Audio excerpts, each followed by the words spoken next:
Today we have the 2022 Tesla Model Y. This vehicle has done just over 25,000 miles. It has an automatic transmission and a fully electric motor.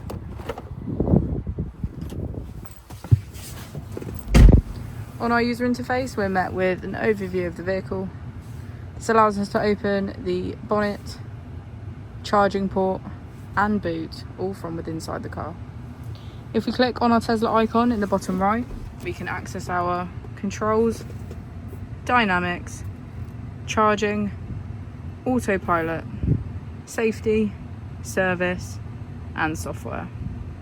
Within safety we have advanced features such as a pin to drive and a glove box pin. If we go back into software and click on additional vehicle information, we can get a deeper analysis of the vehicle spec. The Model Y comes with a 360 degrees camera, and with that you can access your dash cam. If we press here, we can access our climate control, which includes heated seats on either side, a heated windscreen and heated steering wheel.